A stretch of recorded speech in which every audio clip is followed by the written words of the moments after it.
R ನಗರ ನಿರ್ಮಾಣವಾದಂಥ ಒಂದು ರೋಚಕ ಕತೆ ಏನು ಗೊತ್ತಾ ಅಂತ ಪ್ರಾರಂಭದಲ್ಲೇ ನಾನು ಹೇಳ್ತಿದ್ದೆ.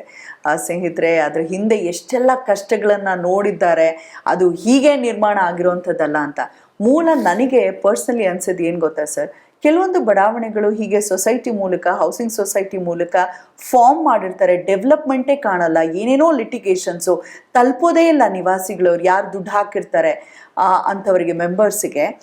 ಆದರೆ ಇಲ್ಲಿ ನಾನು ಬೇಸ್ ಏನು ಕಾಣಿಸಿದ್ದು ನನಗೆ ಅಂದರೆ, ಇಲ್ಲಿ ಯಾರು ಮುಂಚೆ ಇದ್ದರು, ಓನರ್ಸ್ ಇದ್ರಲ್ವಾ, ಅವರು ಹೊಟ್ಟೆ ಉರ್ಕೊಳ್ಳದೆ ನಮಗೆ ಕೊಟ್ಟಿದ್ದರಿಂದ ನಾವಿವತ್ತು ಸುಖ ಶಾಂತಿ ನೆಮ್ಮದಿಯಿಂದ ಇದ್ದೀವಿ. ಯಾಕಂದರೆ ನೀವು ಅವ್ರು ಯಾರಿಗೂ ಬೇಸರ ಬರದೇ ಇರೋ ಹಾಗೆ ನೋಡ್ಕೊಂಡು ಅವ್ರಿಗೆ ಫುಲ್ಫಿಲ್ ಮಾಡಿ ಅವ್ರು ಕೇಳಿದ್ದನ್ನು ಪಡ್ಕೊಂಡಿದ್ರಿಂದ ಅವರ ಆಶೀರ್ವಾದ ಕೂಡ ಜೊತೆಗಿದೆ ಅಲ್ವಾ ಸರ್? ಹೇಗಿದೆ ನಂಟು ಈಗಲೂ ಕೂಡ? ಮೂಲ 100% ತಾವು ಹೇಳೋದು ಕರೆಕ್ಟ್ ಆಗಿದೆ. ಇಲ್ಲಿ ಅವರ ನಡೆಯತಕ್ಕಂಥ ಪ್ರತಿಯೊಂದು ಕಾರ್ಯಕ್ರಮನ ನಾನು ಕರೀತಾರೆ, ನಾನು ಕರೀದೆ ಬಿಡಲ್ಲ. ಇಲ್ಲಿ ಏನು 6,000 ಜನ ಮನೆ ಗೃಹ ಪ್ರವೇಶ ಆಗುತ್ತೆ, ಗೃಹ ಪ್ರವೇಶಕ್ಕೆ ಪ್ರತಿ ಮನೆಗೆ ನನ್ನ ಕರೀತಾರೆ. ಎಲ್ಲಿ ಬ್ಯಾಂಕುಗಳು ಯಾವ್ದು ಇನಾಗ್ರೇಷನ್ ಆದರೂ ನಮ್ಮನ್ನು ಕರೀತಾರೆ. ಆ ಒಂದು ಪ್ರಾಮುಖ್ಯತೆ ನಮಗೆ ಸಿಕ್ಕಿರೋದೇ ದೊಡ್ಡ ವಿಷಯ ಅಲ್ವಾ ಸರ್? ದಟ್ಸ್ ರಿಯಲಿ, ಅಂದ್ರೆ ಇದು ಒಂದು ರೀತಿಯ ಬ್ಲೆಸ್ಡ್ ಲೇಔಟ್. ಇಲ್ಲಿ ಇರೋಂಥವ್ರೆಲ್ಲರೂ ನಿಜವಾಗ್ಲೂ ಬ್ಲೆಸ್ಡ್. ನನಗೆ ಅನ್ಸಿದ್ದು, ನಿಮ್ಮ ಬ್ಯಾಕ್ಗ್ರೌಂಡಲ್ಲೂ ಯಾರೂ ಈ ರೀತಿ ಲೇಔಟ್ ಫಾರ್ಮ್ ಮಾಡೋವಂಥವ್ರು ಇಲ್ಲ. ನೀವು ಅದಕ್ಕೆ ಪೂರಕವಾದಂಥ ಯಾವುದೇ ವಿದ್ಯಾಭ್ಯಾಸವನ್ನು ಮಾಡಿಲ್ಲ, ಬಟ್ ಮಾಡ್ತೀನಿ ಅನ್ನೋ ಛಲ ಎಲ್ಲಿಂದ ಬಂತು? ಇಲ್ಲ, ನನ್ನ ಪ್ರತಿಯೊಂದು ಕೆಲಸದಲ್ಲೂ ನನಗೆ ವಿಲ್ ಪವರ್ ಸ್ಟ್ರಾಂಗ್ ಆಗಿರುತ್ತೆ. ಯಾವ್ದಾದ್ರು ಒಂದು ಕೆಲಸ ಮಾಡುವಾಗ ನಾನು ನೆಗೆಟಿವ್ ಥಿಂಕ್ ಮಾಡಲ್ಲ. ಮಾಡ್ತೀನಿ ಮಾಡಲೇಬೇಕು. ಯಾವತ್ತು ನಾವು ಮಾಡಬೇಕು ಅನ್ನೋವಾಗ ನಮಗೆ ದಾರಿ ತೋರಿಸುತ್ತೆ. ನಾವು ಮಾಡೋಕ್ಕಾಗಲ್ಲ, ಕಷ್ಟ ಇದೆಯಲ್ಲ ಅಂತಂದಾಗ ಅದು ಕಷ್ಟವಾಗೇ ಕಾಣುತ್ತೆ. ಫಾರ್ ಎಕ್ಸಾಂಪಲ್, ನೀವಾಗಲೇ ಹೇಳಿದ್ರಿ KEB ತುಂಬಾ ಅಮೌಂಟ್ ಜಾಸ್ತಿ ಆದಾಗ ಒಂದು ಮಾಡ್ತೀನಿ ಅಂದಾಗ ಇನ್ನೊಂದೇನೋ ಹೆಲ್ಪ್ ಆಯ್ತು, ದಾರಿ ಸಿಗುತ್ತೆ ನಿಮಗೆ. ನಾನು ಯಾಕೆಂದ್ರೆ ಈ ಬಡಾವಣೆ ಮಾಡುವಾಗ ನನಗೇನು ಎಕ್ಸ್ಪೀರಿಯನ್ಸ್ ಇಲ್ಲ. ನಾನು ಓದಿರೋದೇ ಬೇರೆ, ಏನು ಬೆಳೆದಿರೋದೇ ನನ್ನ ಕಾರ್ಖಾನೆಯಲ್ಲಿ. ಏನೂ ಗೊತ್ತಿಲ್ಲದೆ ಬಂದು ಇಲ್ಲಿ ಕೆಲಸ ಮಾಡಬೇಕು ಅಂತಂದ್ರೆ ಏನಾಗಿತ್ತು ಅಂದರೆ, ನಾನು ಆ ಇಂಟ್ರೆಸ್ಟು, ನಾನು ಪ್ರತಿಯೊಂದು ಕೆಲಸ ಕಲಿತಿದ್ದೆ. ನನಗೆ ಕೆಲಸ ಗೊತ್ತಿಲ್ಲ ಅಂದರೆ ಕೇಳ್ಕೊತಿದ್ದೆ, ಬೇರೆಯವ್ರ ಹತ್ರ ಕೇಳ್ಕೊತಿದ್ದೆ. ನಾನು ಕೆಲಸನ ಬಂದು ನಮ್ಮ ಮೇಸ್ತ್ರಿಗಳ ಹತ್ರನೂ ಕೇಳ್ಕೊಂಡು ಕಲ್ತ್ಕೊಂಡಿದ್ದೀನಿ. ಸೊ ಕೆಲಸ ಬಂದು ಕಲ್ತ್ಕೊಳ್ಳೋದು ಇಂಪಾರ್ಟೆಂಟು, ನಾವು ಗೌರವ ನೋಡಬಾರ್ದು ಅಷ್ಟೇ. ಹಂಗಿದ್ರೆ ನಾವು ಗ್ಯಾರಂಟಿ ಸಕ್ಸಸ್ ಆಗ್ತೀವಿ. ನಾವು ಕೆಲವು ಸಾರಿ ನಾವು ದೊಡ್ಡವರು ಅಂತ ಅಂದ್ಕೊಂಡ್ಬಿಟ್ರೆ ನಾವು ವಿಷಯ ತಿಳ್ಕೊಳಕ್ಕಾಗಲ್ಲ. ಅದರಿಂದ ನಾವು ಕೆಳಗಡೆ ಇಳಿದು ಎಲ್ಲ ಜೊತೆಗೂಡಿ ಅವ್ರ ಜೊತೆ ಕೆಲಸ ಮಾಡಿ ಎಲ್ಲ ನಾವು ಮಾಡ್ತಾ ಇದ್ರೆ ನಾವು ಬರೋದು. ನೋಡಿ, ನಮ್ಮದು ಈ ಲೇಔಟ್ ಮಾಡುವಾಗ ಒಟ್ಟಿ 5 ಬುಲ್ಡೋಸರ್ ಇಟ್ಕೊಂಡು ಕೆಲಸ ಮಾಡಿದ್ದೀವಿ. ಬುಲ್ಡೋಸರ್ ಹಾಕೊಂಡು ಕೆಲಸ ಮಾಡ್ಬೇಕಾದ್ರೆ ನಮ್ಮ ಮ್ಯಾನೇಜ್ಮೆಂಟು 2 ಬುಲ್ಡೋಸರ್ ಫ್ರೀಯಾಗಿ ಕೊಟ್ಟಿದ್ರು, ನೀವೇ ಮಾಡಿ ಅಂತ. ಮ್ಯಾನೇಜ್ಮೆಂಟು ಭಾಳ ಸಹಾಯ ಮಾಡಿದ್ದಾರೆ. ಬುಲ್ಡೋಸರು ಕೊಟ್ಟು, ಡೀಸೆಲು ಕೊಟ್ಟು, ಡ್ರೈವರು ಕೊಟ್ಟು, ಎಲ್ಲ ರೀತಿ ಸಹಾಯ ಮಾಡಿದ್ದಾರೆ. ನಮ್ಮ ಜೊತೆಗೆ ಮ್ಯಾನೇಜ್ಮೆಂಟು ಭಾಳ ಕೈ ಜೋಡಿಸಿದೆ. ನನ್ನ ಜೊತೆಗೆ ಇದ್ದಿದ್ದು ಕಮಿಟಿ ಮೆಂಬರ್ಸ್ ಇದ್ರಲ್ಲ ಅವಾಗ, ಅವರು ಭಾಳ ನನ್ನ ಜೊತೆಗೆ ಏನು ಮಾಡಿದ್ರು ನನ್ನ ಹಿಂದೆ ನಿಂತ್ಕೊಳ್ಳೋರು. ಸೊ ಆ ಯೂನಿಟಿ ಇಂಪಾರ್ಟೆಂಟು, ಸಹಕಾರ ಮಾಡಬೇಕು.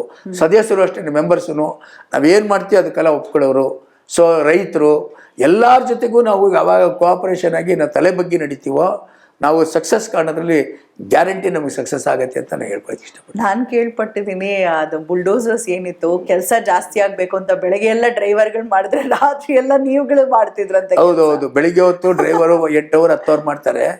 ಮಣ್ಣಲ್ಲಿ ಜಾಸ್ತಿ ಮಾಡೋಕ್ಕಾಗಲ್ಲ. ಸರ್, ನಾವು ಇಲ್ಲಿರೋರಿಗೆಲ್ಲ ಟ್ರೈನಿಂಗ್ ಕೊಟ್ಬಿಟ್ಟಿದ್ದು. ನಾನು ಬುಲ್ಡೋಸರ್ ಆಪ್ರೇಟರ್ನೇ, ನಾನು ಬೆಂಬಲಿದ್ದು ಅಂತಾನೆ ಇರೋರಿಗೆಲ್ಲ ಟ್ರೈನಿಂಗ್ ಕೊಟ್ಬಿಟ್ಟು, ವಾಚ್ಮೆನ್ಗಳಿಗೆ ಎಲ್ಲರಿಗೂ ಟ್ರೈನಿಂಗ್ ಕೊಟ್ಬಿಟ್ಟು ಎಲ್ಲರೂ ಕೆಲಸ ಮಾಡೋರು. ಅದಕ್ಕೆ ಫಾಸ್ಟಾಗಿ ಆಗಿದ್ದು ಕೆಲಸ. ನಮ್ಮದು ಒಂದೊಂದು ಪ್ರಾಜೆಕ್ಟನ್ನು 2 ವರ್ಷದಲ್ಲಿ ಮುಗಿಸಿದ್ದೀವಿ. 2 ವರ್ಷ ಅಷ್ಟೇ. 86, 88, 90 ಫಿನಿಶ್.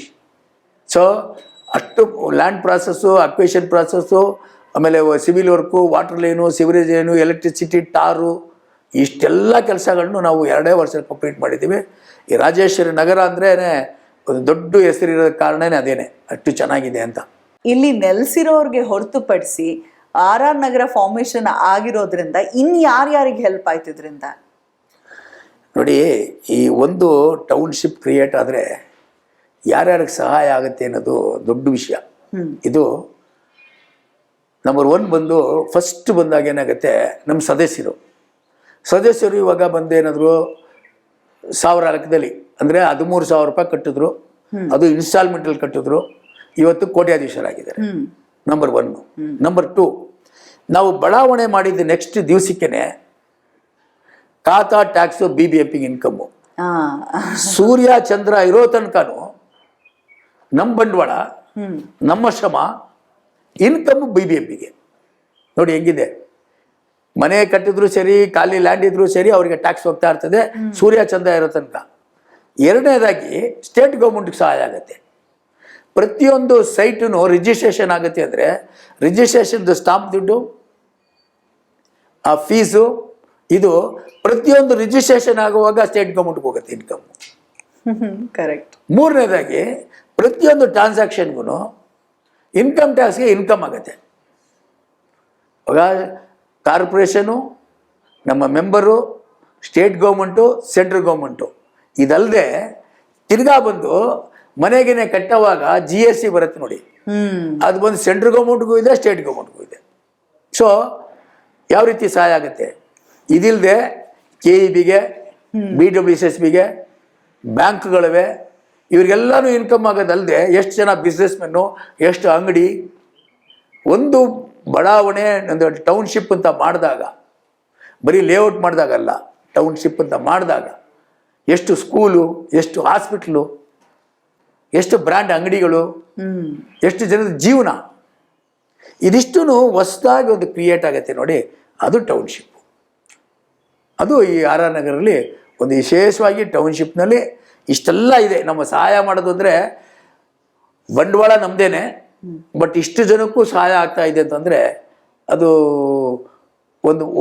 ಅದು ದೇವರ ಒಂದು ಅವಕಾಶ ಅಂತ ಹೇಳಬೇಕು. ಈ ಅವಕಾಶ ನಾವು ಉಪಯೋಗಿಸ್ಕೊಂಡಿದ್ದೀವಿ.